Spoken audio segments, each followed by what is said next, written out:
시청자 여러분 안녕하십니까. 지금부터 전국현의 한보정론을 시작하겠습니다. 자, 이제 마지막 심야 방송이 되겠습니다.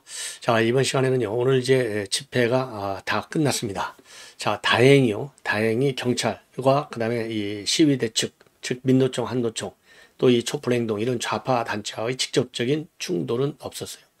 그리고 또 이 좌파, 우파 단체들 간의 충돌도 없이 조용히 끝났는데요. 그냥 그런 게 끝난 것은 아니고, 그럼에도 불구하고 전자냥 활동가 2명이 경찰을 밀치다가 이제 경찰한테 현장에서 체포되는 사태가 발생했습니다. 자, 이게 지난번에 9월 달에 이제 시위 문화를 개선하겠다. 그래서 시위와 관련된 기본적인 이 권리는 보장해 주겠지만 불법은 단호히 대처한다. 그래서 경찰관들의 직무집행은 방해 행위는 철저히 현장에서 대응을 강력히 하겠다 그랬는데요. 오늘 딱 본때를 보여줬습니다. 아주 잘한 것이죠. 자, 그래서 오늘 집회 시위 관련 이제 마지막으로 정리를 해 드리도록 하겠고요. 자, 그 다음에는요, 지금 이제 이번에 윤석열 대통령이 박근혜 전 대통령을 만나러 갔지 않습니까? 근데 이제 박근혜 전 대통령이 지난 봄에 4월 달에 윤 대통령이 당선자 신문으로 갔을 때보다도 훨씬 더 정중하게 보셨어요. 자, 그 사연이 어디에 있을까요? 이제 우리가 흔히 국정농단 때 이 수사했는데 이거 아직도 안금이 아니야? 있는 건 아니야? 이런 생각을 했지만은 이게 어느 쪽 얘기냐라고 할 정도로 완전히 이 박근혜 전 대통령이요. 전 대통령으로서의 그게 품위를 시킨 거예요. 오히려 그러니까 점수를 박근혜 대통령이 굉장히 국민들부터 받는 겁니다. 자, 예를 들어서 똑같이 전직 대통령인데 문재인 하는 꼴 보십시오. 이게 전직 대통령 수준입니까? 엄청난 이 차이를 우파 대통령과 이 좌파, 이 포퓰리즘 대통령과의 차이를 어마어마하게 이 차이가 크다는 것을 우리가 느끼지 않을 수 없어요. 더군다나 정권을 뺏기기까지 한 것 아니겠습니까? 예.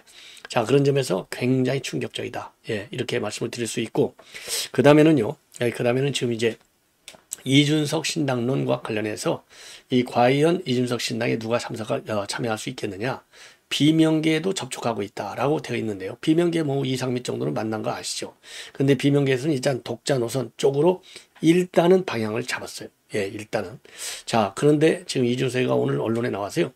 국민의힘에서도 자기 쪽으로 오려고 하는 사람이 있다. 이렇게 얘기해서 파장을 좀 낳고 있습니다. 자, 그래서 이러한 내용을 이제 말씀을 드리도록 하겠습니다. 자, 그래서요, 이제 오늘 이 시간은 이제 국내 정치 중심으로 하고, 그 다음에 이제 한중 정상회담이, 미중 정상회담이 확정이 됐어요. 미중 정상회담이 확정이 됐다라고 하는 것은 한중 정상회담도 아직 발표가 안 돼서 그렇지 이건 틀림없이 확정됐을 것이다. 라고 저는 추론을 합니다. 자, 그래서 이러한 내용을 가지고 여러분께 이제 하나씩 좀 이제 짤막짤막하게 풀어드리도록 하겠습니다. 자, 오늘 말이죠. 오늘 집회 시위, 본래 30만 명 모이네, 40만 명 모이네, 이런 얘기까지 있었고, 그리고 이제 민주노총과 오늘 한국노총의 중심이 된 오늘 집회 시위가 아니겠습니까? 자, 그래서 양 노총에서요, 제가도 그랬잖아요. 이거 많이 와봐야 한 5, 6만 정도 모이지 않을까? 이렇게 판단이 되는데요. 지금 이제 보도를 보면은요, 이 한국노총하고 민주노총 다 합쳐서요, 이 한국노총이 한 6만 명 정도가 모였고요. 그리고 민주노총이 한 5만 명 정도가 모였다. 그래서 양대 노총에서는 11만 정도가 모였다. 이렇게 지금 보도가 되고 있는데요. 자, 이거는요, 주최 측 추산이기 때문에 경찰 측 추산하면 절반 정도로 떨어져요. 자, 그래서 제가 많이 와봐야 한 5, 6만 정도 오지 않겠느냐. 이렇게 제가 추정을 해드렸는데, 저의 이 계산이 대충 맞는 것 같습니다. 자, 그래서 이미 여러분께 말씀드렸지만, 우리 이제 서울 시민들이 제일 불편한 게 교통체증. 그렇죠. 그 다음에 소음. 근데 오늘은요, 담배 피우는 것이 이제 지나가는 우리 시민들한테 어마어마한 피해를 줬어요. 왜냐하면 담배 피우는데 어느 한 군데 가서 다 피워버리니까 지나가는 시민들이 어마어마하게 불편을 겪었다. 요게 이제 핵심 내용이 되겠습니다. 자, 그래서요, 오늘 이제 집회 시위와 관련해서 이제 우선 자료 화면을 통해서 보시면 여러분들께서 이거 많이 모이기는 모였네. 이렇게 느낌을 가질 수 있습니다. 자, 요거 이제 보시고요. 그래서 자료 화면을요, 여러분들께서 실감하시도록 제가 많이 모아봤습니다. 예. 그러니까 교통체증, 소음, 이루 말할 수 없죠. 담배 연기까지 난리가 났습니다. 자, 제가 뭐 이건 뭐 이미 설명도 드린 바 있고 설명하지 않더라도 다 뭐 이 자료 화면을 통해서 아, 이거 상당히 많은 이 시위대가 모였구나. 자, 요거 이제 어마어마한 것이죠. 이게 이제 여의도를 지금 모여 있는 지금 한국노총이 되겠습니다. 여의도. 한국노총이라고 딱 이건 이제 한국노동조합 딱 한국노총 써 있잖아요. 한국노총은 이제 여의도에서 했어요. 그리고 민주노총은 서대문하고 독립문역 사이에서 민주노총 시위가 있었습니다. 자, 이 굉장히 많이 모였죠. 예. 그리고 이제 소음 측정기까지 이제 했는데요. 지금 이제 이 법정 소음 이 한계를 벗어났어요. 자, 그래서 이것도 굉장히 짜증을 나게 했다. 이런 이제 이거 뭐 어제 오늘 얘기가 아니죠. 예. 그리고 이제 오늘 특이한 것 중에 하나는요. 전장년 활동가 2명이 지금 이제 경찰에 연행되고 있지 않습니까? 전장년 활동가 2명을 현장에서 체포했는데요. 이 전장년 활동가 2명이 그 진압을 하는 우리 경찰을 밀치고 들어왔습니다. 그래서 업무 방해 혐의로 현장에서 체포가 됐습니다. 자, 그래서 이거는요, 왜 그러냐? 문재인 때는요, 이 시위대가 경찰을 건드려도 경찰의 물리적인 또 신체적인 폭행을 가하더라도 전부 이 경찰을 오히려 책임을 경찰한테 밀었어요. 이 정도가 되니까 지금도 이 경찰 공권력 행사를 막는 시위대가 아직도 있는 겁니다. 그래서 오늘 이 시위 진압과 관련해서는요, 시위 문화 개선 차원에서 이제 불법 시위 부분에 이 폭력 행위라든가 경찰관에 대한 업무 집행 방해라든가 이 욕설 이런 거는 철저히 단속하겠다 했는데 오늘 전장년이 제대로 걸려 들은 겁니다. 예. 자, 이렇게 해서 지금 이제 자료화면은 이 정도로 말씀을 드리고, 그래서 오늘요, 지금 이제 이 한노총하고 민노총인데요. 자, 민노총의 경우에는요, 전태일 열사 53주기인 오늘이 53주기입니다. 그래서 서대문역과 독립문역 사이에서 120만 전태일의 반격, 퇴진 광장을 열자. 이렇게 슬로건을 걸고 집회를 가졌습니다. 자, 그래서요. 예, 윤장혁 금속노동위원장은요, 야만적인 사회를 아이들에게 물려줄 수 없다. 악순환의 사슬을 끊어내기 위해서 노조법, 반드시 노란봉투법이요, 개정해야 되겠다. 이런 입장을 내놨고요. 그리고 민노총은 오후 4시부터는 4개 대호로 나눠서 용산 대통령실 인근의 전쟁기념관, 그리고 중구에 있는 고용노동청 방면으로 행진을 한 바 있습니다. 그리고 한국노총도요, 여의도 대로에서 오후 1시부터 노동자 대회를 열었는데요. 한국노총은 머리띠를 두르고서 윤석열 정권 심판이라고 하는 손팻말을 든 채 윤석열 정권 심판하자. 노조법 2, 3조 개정 거부권을 거부하자. 이런 구호를 외쳤고요. 그리고 결의문을 통해서 현 정권이 말하는 노동개혁의 실상은 장시간 저임금 노동력의 회귀이자 임금 체계와 그리고 공적 연금제도 개혁이다. 그리고 노동자의 생명을 담보로 한 노동개혁이다. 그래서 노동, 민생 입법 쟁취를 위해서 강력한 정부 투쟁을 전개한다. 이러한 입장을 내놨습니다. 그리고 김민재 금속 노련 위원장도 비슷한 입장문을 내놨고요. 이 거부권 행사 절대 반대한다. 즉각적으로 개정, 이 공포 시행하라. 이러한 입장을 내놨습니다. 자, 그리고요. 오늘 이제 경찰 150개 기동대 한 9천여 명을 현장에 투입했는데 불상사는 없었다. 이렇게 이제 발표가 되고 있고요.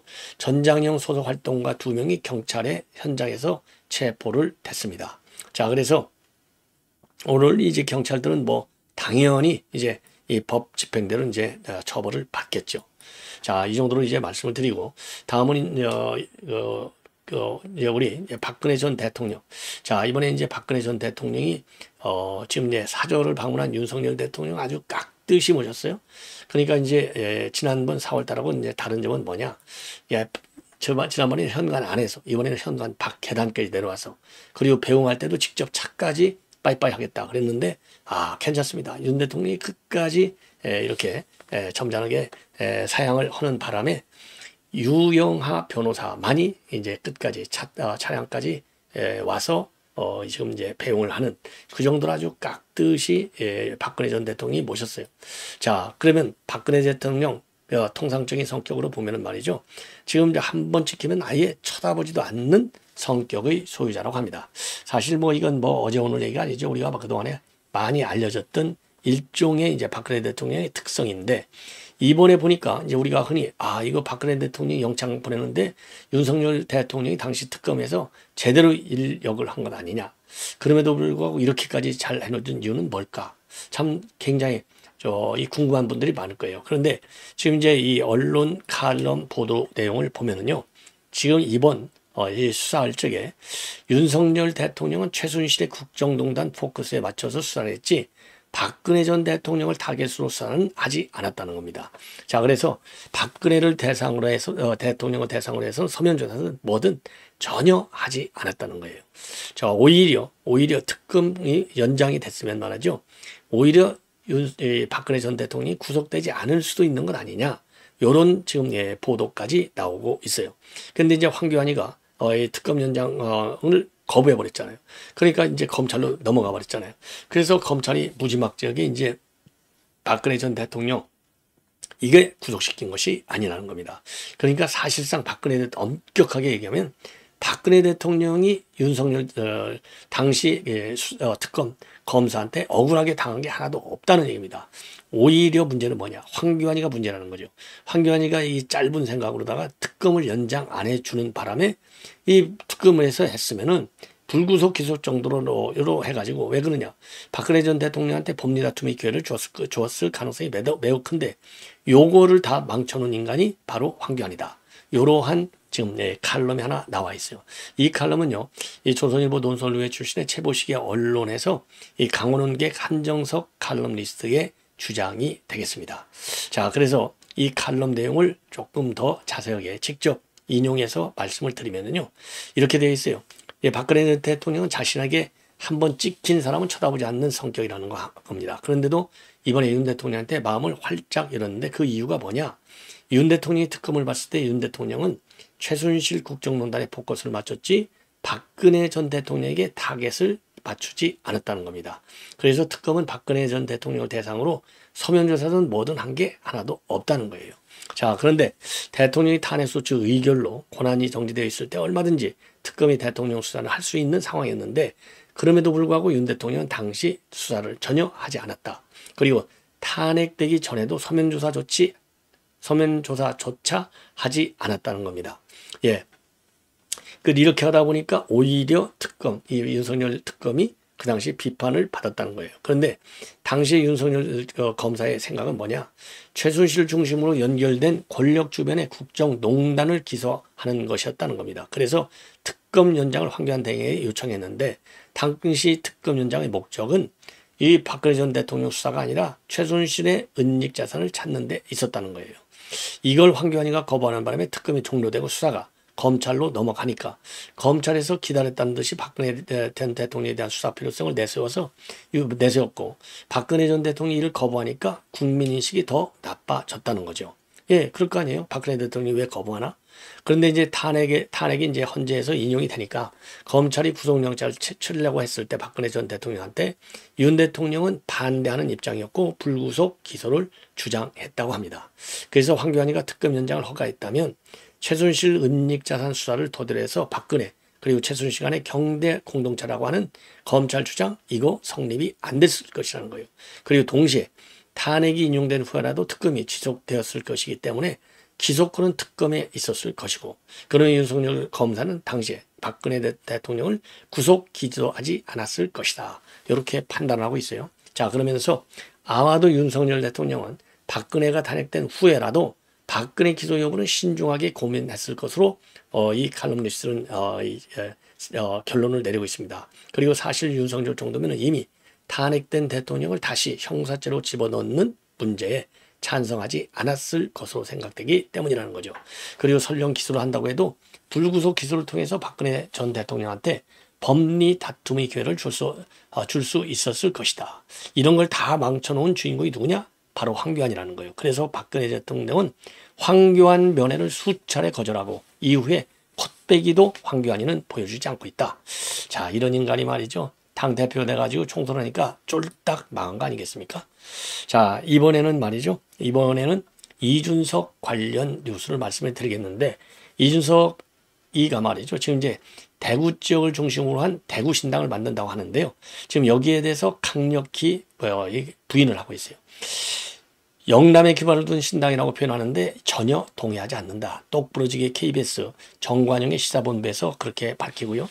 그리고 국민의힘 현역 의원 가운데서도 신당을 함께 하는 사람이 당연히 있다. 예. 그리고 이제 영남에서 나오려고 하는 것은 지금까지 정치하면서 적어도 도전을 회피하지 않는다는 의미에서 가장 어려운 영남 도전도 할 수 있다는 얘기고, 사실 영남 신당은 시대착오적인 것이다. 그리고 이제 대구 출마와 관련해서는 만약 가장 어려운 과제라면 저는 충분히 할 수 있다. 그리고 왜 12월 27일 날 결단할 것이냐, 이와 관련해서는요, 12월 27일이 대장동 55클럽하고 김건희 여사 쌍특검 표결이 있는 날이라고 합니다. 그래서 윤 대통령이 김 여사 특검에 거부권을 행사하면 수사검사 윤 대통령의 가장 큰 자산, 이 공정과 상식이 상당히 위험해질 수 있다. 이렇게 이준석이는 주장을 하고 있어요. 지멋대로 주장하는 것이죠. 예, 그러면서 싸가지론에 대해서는 싸가지론으로 대응하겠다. 그래서 지금부터 윤핵관 하수인들의 이 성향, 이거를 갖다가 면밀히 분석하겠다라고 밝히고 있습니다. 그러니까 이 얘기는 결국 뭡니까? 윤핵관들 끝까지 자기가 쫓아가서 낙선 운동을 하겠다는 거나 마찬가지요. 그러니까 지가 잘 됐다는 목표와에 일을 해야 되는 건데 남한테 재뿌리려고 지금 이 신당도 만들고 그러는 거예요. 그러니까 사고가 비정상적인 것 같아요. 예. 자, 그리고요. 윤상현 의원이 이준석에 대해서 윤상현 의원은 비교적 그동안에 보면은 뭐 좀 가까운 편이었다. 이렇게 볼 수 있는데요. 페북에다가 뭐라고 올렸느냐. 이준석 신당은 국민의힘 후보표를 잠식한다. 그래서 1000여 표 차이로 승부가 갈리는 수도권 그리고 부산 등 영남 지역에서 상당한 악영향을 미칠 것이다. 이렇게 전망을 하고 있어요. 자, 그러면서 이준석에 대한 호불호를 떠나서 우리의 약점인 중도 청년 그리고 호남을 일정 부분 대면하고 있는 것을 인정해야 되고 우리와 한 배를 탔던 사람들을 배척해서는 절대 안 된다. 이렇게 입장을 내놓고 있습니다. 그리고 김기현과 이준석에 대해서는요. 총선 승리라는 우리 목표를 위해서 담대한 용기를 보여달라. 뭉치면 살고 흩어지면 죽는다. 그래서 단생산사 정신이 매우 절실한 상황이다. 이러한 입장을 내놓고 있습니다. 자, 이 정도로 말씀을 드리고요. 자, 그리고 이제 마지막으로 지금 이제 이 김대기 비서실장이 이번 국회 운영위 예산심사에서요. 야당으로부터 공격을 받았어요. 뭐냐? 지금 이제 28억 7천만 원짜리 발행 어음이 누락됐다는 것이죠. 이와 관련해서 지금 야당에서는요. 사표내라 이렇게 난리를 치고 있습니다. 특히 박상혁 같은 경우에도 비서실장 본인 재산이 50억인지 70억인지 모를 수 있다. 이게 말이나 되느냐? 국민이 분노하고 있다. 이러면서 책임지고 사퇴해라 이렇게 몰아세웠어요. 여기에 대해서 김대기 비서실장은요. 개인적으로 사퇴를 할 수 있으면 하겠는데 하지만 인사권은 내가 가지고 있는 게 아니라 윤 대통령이 가지고 있다. 이렇게 입장을 내놨는데요. 이번 김대기 비서실장의 재산신고 누락과 관련해서 민주당에서는 사퇴 이 공세를 펴고 있어요. 그러다 보니까 우리 국민의힘에서는 이제 맞불 작전을 펴고 있습니다. 왜냐? 이재명이 또 재산신고 누락 선례가 있습니다. 그래서 지금 이재명이가 2020년도 경기지사 시절에 공직자 재산신고에서요. 채권 5억 500만 원을 누락했어요. 그런데 정치적 책임은 어디 있습니까? 오히려 대선 후보, 국회의원, 당대표가 됐잖아요.